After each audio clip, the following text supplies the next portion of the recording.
It's your boy, Dominycanknyght. You're watching this channel. Why? Because it's blerdography. So make sure you subscribe. Click on those buttons. You know where they are. Click those buttons and subscribe for all this content.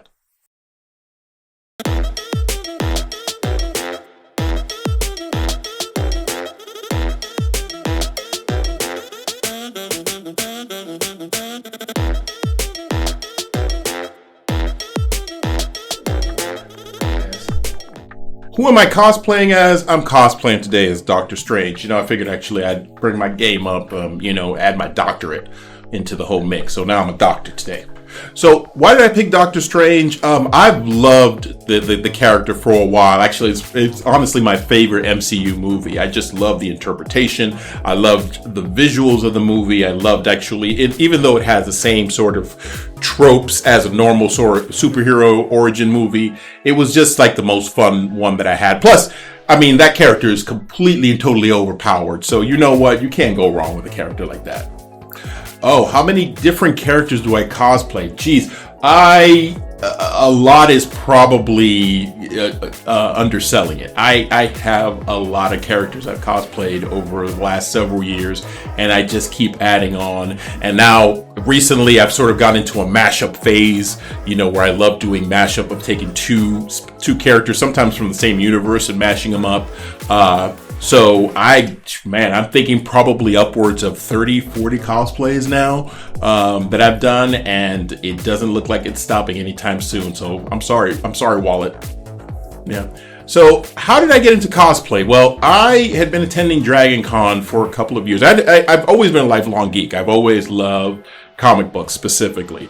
Comic book cartoons, pop culture, but most specifically actually comic books. So I've been a lifelong geek, and attending Dragon Con, I was exposed to the cosplay community, and that cosplay community was, in my interpretation, or at least my understanding and how people were, everybody was super welcoming and inviting.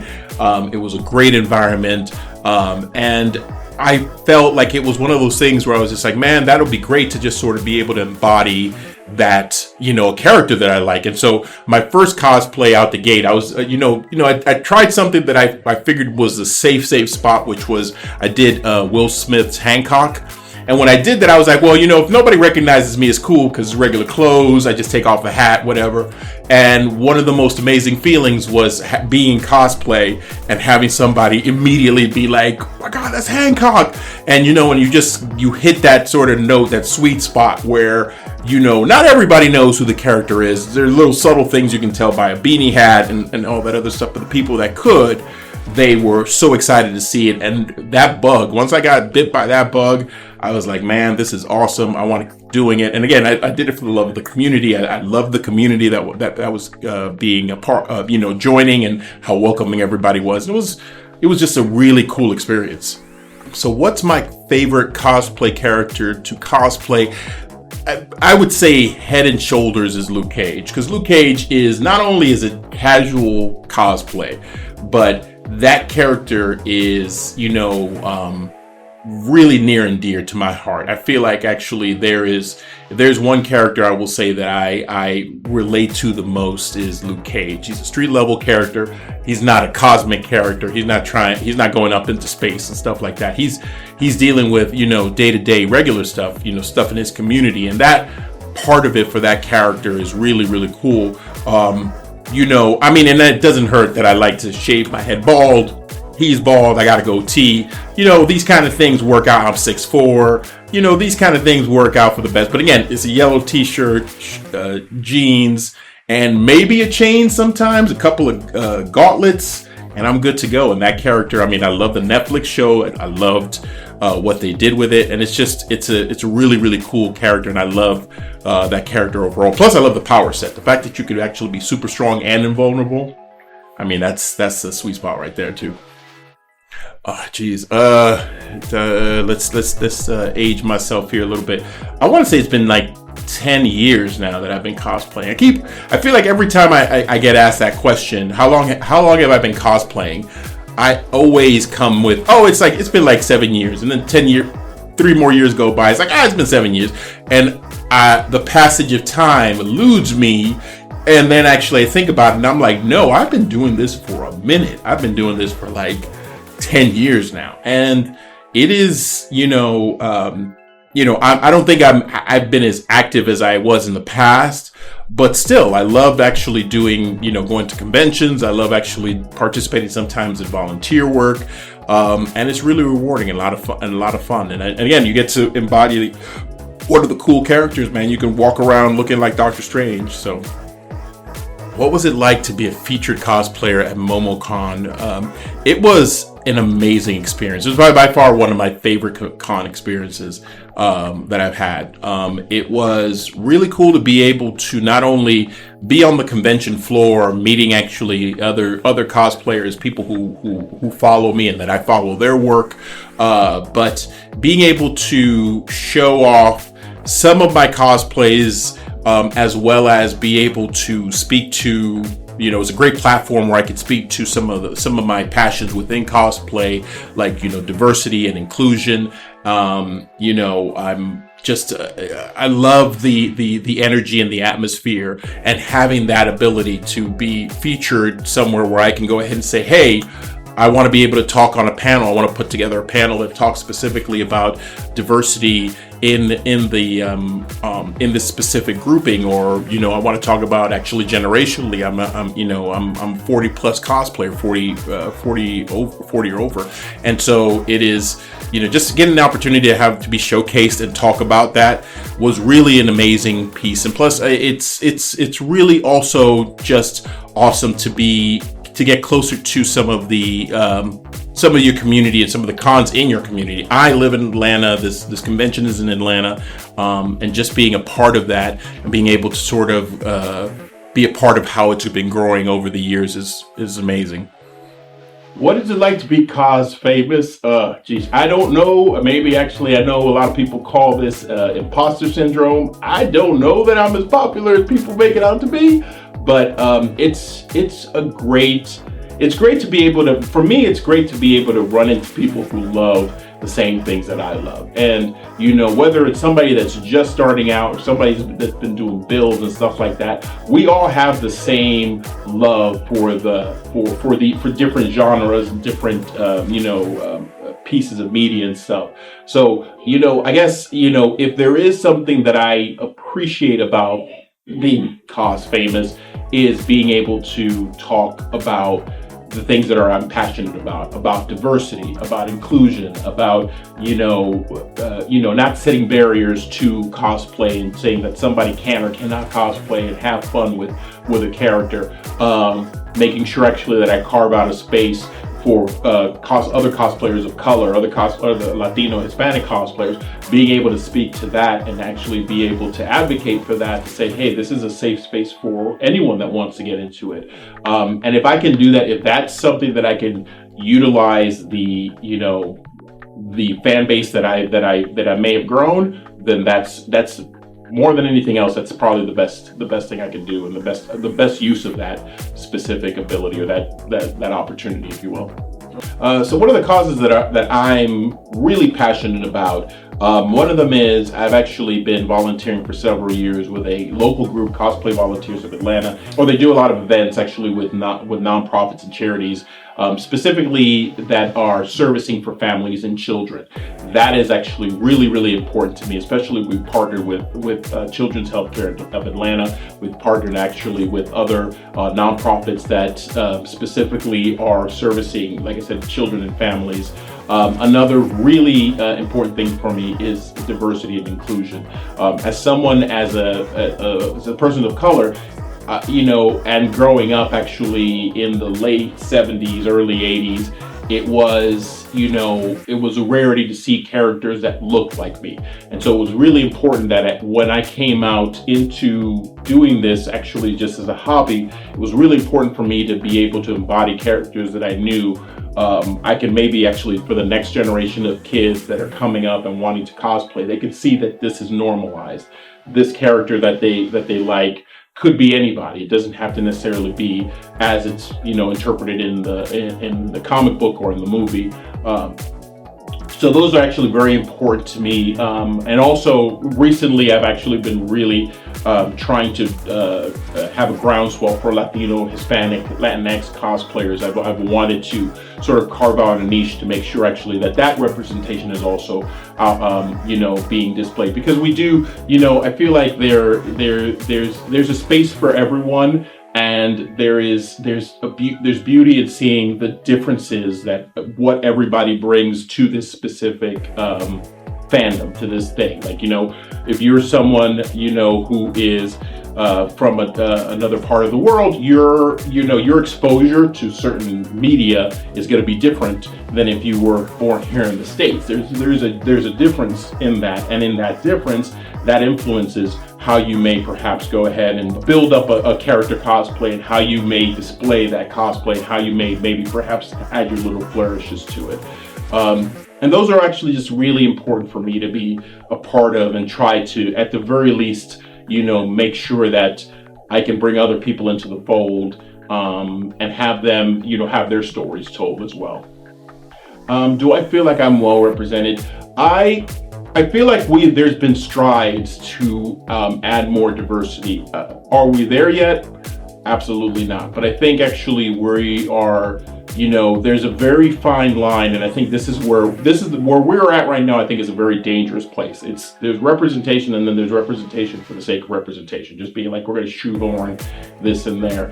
I don't have any issue with a character being created that is specifically, hey, this character is, of Japanese descent. This character is of African descent. That should be, that should be part of that character, and it should be something that's celebrated in that character. But not for the sake of just saying, well, we want to make sure that we have this specific slot filled. Because then that can actually be sometimes actually a little bit more insulting than it is actually complimentary.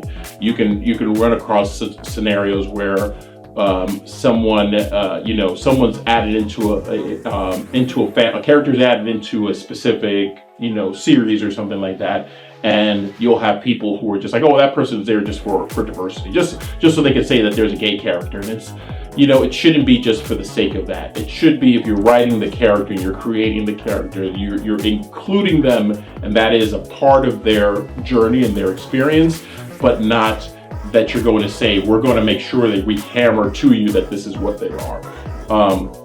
So representation, I feel like over the last couple of years, actually, and for me specifically as a Latino Hispanic descent, seeing people like, seeing actually that we have in the last several years so many characters, specifically in the genre that I'm fond of, comic book movies, seeing actually Moon Knight, and seeing actually actors being portrayed by Latino Hispanic actors, Werewolf by Night, America Chavez,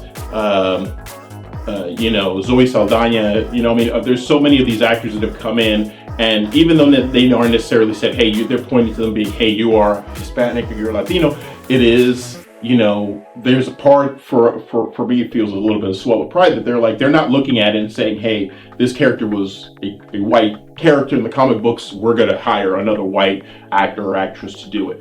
They haven't been held back by that. So that's been a really, I think actually it's been strides in the right direction, which I really do appreciate. I feel like race swapping, that's a very fine line. And I think actually when you, so how do I feel about characters specifically recently where characters in media have been represented as POC characters or characters from other ethnicities? I really think it's more a case by case. How does it serve the story? I think that there will always be a segment of people that don't like the change. I think actually, if you have a movie like, my favorite example for me is like Daredevil with Ben Affleck, and they had Michael Clark Duncan as the Kingpin. I looked at all the other actors that maybe perhaps could portray that character, and I was just like, Michael Clark Duncan has the build, he looks like the guy, I gotta be honest with you, that to me feels like you can go ahead and have him play that character. Now, the movie in itself, if you're talking about the movie overall, it's not a great movie. It's a meh movie, but you know, you can have a character that's actually put into it. And yes, there's always a backlash. They're like, oh, that character's not like that. I mean, that's fine. I feel like sometimes people get choosy and picky about when they want to get offended about changes like that. Another example is Samuel L. Jackson. I feel like Samuel L. Jackson being Nick Fury first in the comic books as Black in the Ultimate Universe, and being specifically modeled after Samuel L. Jackson, that was, you know, to kids and actually people who were not familiar with Nick Fury, longtime comic book readers, they didn't know that there was a difference. They just that was Nick Fury. They didn't know Nick Fury. Actually, you'd be hard pressed to find a lot of younger readers or younger comic book consumers that would have thought Nick Fury was white beforehand. They had no clue, and they really wouldn't have. And I think, and it goes as far as saving actually cases like another case is Green Lantern with the Justice League animated series. For a lot of people, Green Lantern was Jon Stewart. They didn't know any different. You presented to them Hal Jordan, and they'd be like, who is this? Where's Green Lantern? This guy's not Green Lantern. So it can be done correctly, and it can be done in a way that enriches the overall narrative, enriches the entire series or the entire franchise without compromising it. But I think there are situations where you can run into adding diversity just for the sake of diversity, because you think that you think maybe the bottom line is it's going to add more money to your box office. I think one of the trends that we've seen is recently in Hollywood is there's a lot more influence or a lot more Asian characters into the media, because what Hollywood is noticing is there's a huge market that consumes over there in Asia, and so they're saying, how do we get those dollars? Let's go ahead and take this really popular Asian actor, singer, whatever. Let's put them in our movie, because that way that we have an in with them over there. I know, like, for example, like the Transformers movie, Michael Bay, they, for all the, you know, all the stuff that people don't like about those movies made a lot of money overseas, and they purposely, and they put in, and that's not a bad thing. It's just, you have to also recognize when it's being used for the right reasons, and when you know a movie studio or somebody's creating diversity for the sake of saying, well, we're going to do it because we want to pander a little bit. Is it still pandering that they would add an Asian character for the sake of being able to appeal that market? Absolutely. I think actually it is. And I think that's that thin line where you can have someone who is a creative who says, hey, I want to add this actor because I think that they would do a phenomenal job at this role, versus I want to add this actor because I know actually that this other market is gonna really eat that up. They're gonna see this actor, they're gonna be like, oh man, we see this actor, let's go ahead and actually we can sell the movie over there overseas, because we can put them on the marketing bus, and we can go ahead and actually send them out there to promote the movie or promote the TV show, and they'll lead it up. So that pandering is, you know, it's a really tricky thing, because on the one hand, it's nice to see that Hollywood is recognized, that the consuming audience is not just, you know, here in the States, Caucasian, white, you know, folks in the States. There's a vast diversity of people, but the reaction to it has been, let's go ahead and create things because we know that's what's going to actually give us money. Not because we think we want to include people and we want people to feel seen. It's more of like, how do we get that money? Right. You know, is it right for legacy characters to be reinterpreted and reimagined as characters from other ethnicities? I feel like that is also very much a double-edged sword, because on the one hand, you can have a very successful character like Miles Morales.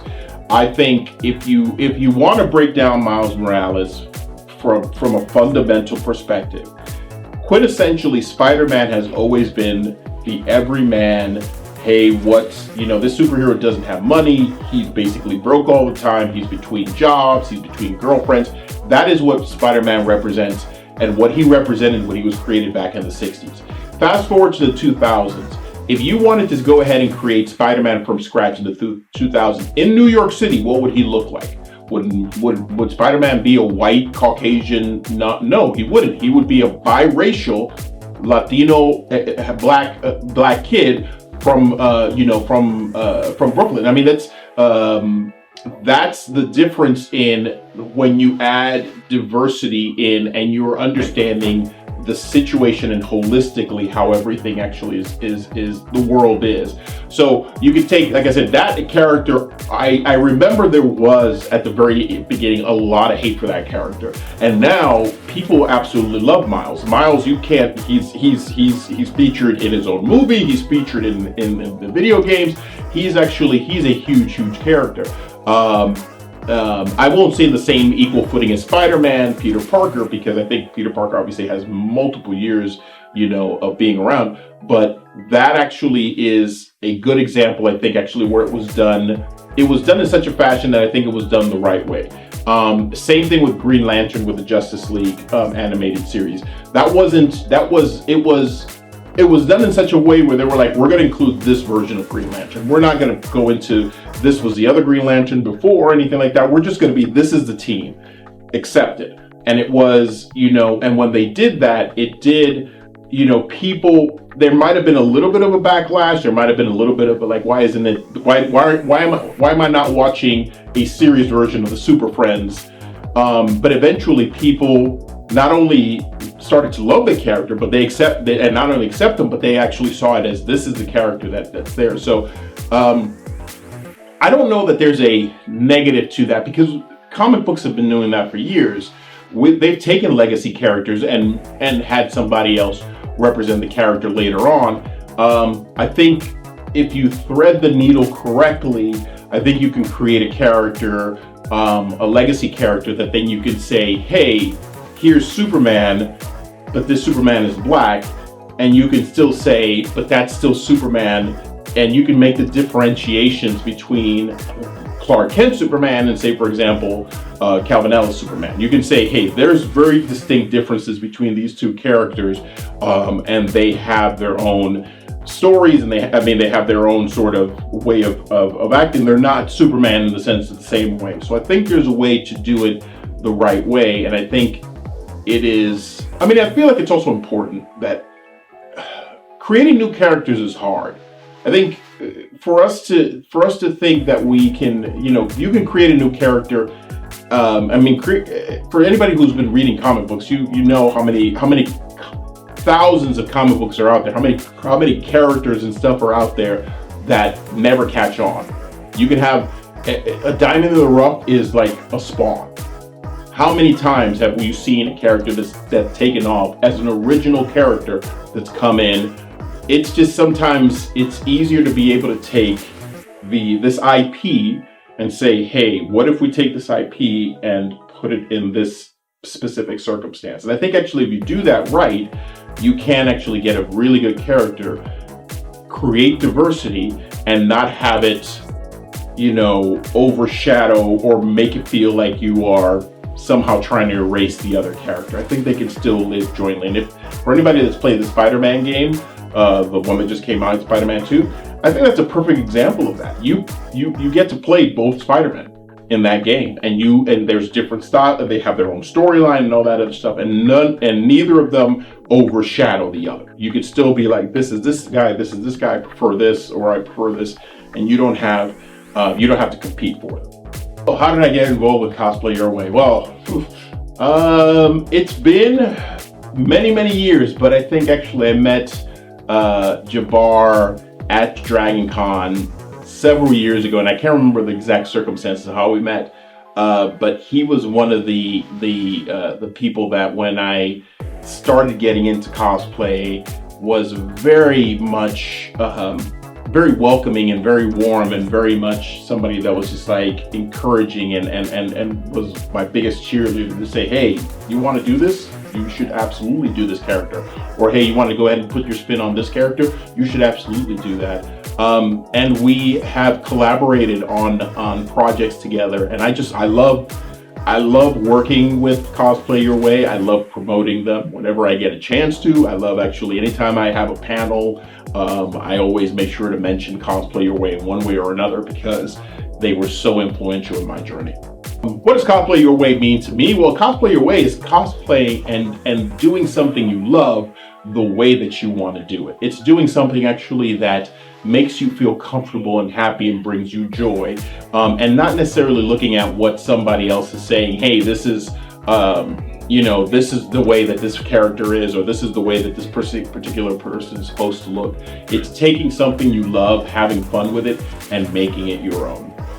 So, cosplay for everyone. Don't ever let anybody dissuade you from cosplaying whatever character you want, however you look, whatever your ethnicity is, whatever your sexual orientation or identification is, whatever actually you want to cosplay, you can go ahead and do it. Don't let anybody don't let anybody steal your joy away from you. If you want to do it and you want to have fun, go ahead and do it and represent yourself and represent actually what brings your uniqueness into that specific character that you're bringing to the table. Also, and use your cosplay for good, man. Charities out there. There's a lot of charities with CHOA and a lot of nonprofits that love to be able to have someone come in costume to one of their events, so that way they can interact with the kids. It's a great experience. If you're local to Atlanta, you can always look up Cosplay Volunteers of Atlanta, Cosplay Volunteers of Atlanta locally here on Facebook. They are always looking for new cosplayers to join in. And if you're not a cosplayer, you can also join as a handler. That's also really important work that's done as well. And when it comes actually to diversity, hey, I am Latino, and I love that, and I love actually seeing all of my other Latino cosplayers out there. So if you ever find yourself actually, look me up. I love to collaborate with everyone, but I also love to be able, I love building a community of people with similar, histories and similar backgrounds and similar sort of like our shared journeyed experiences, if you will.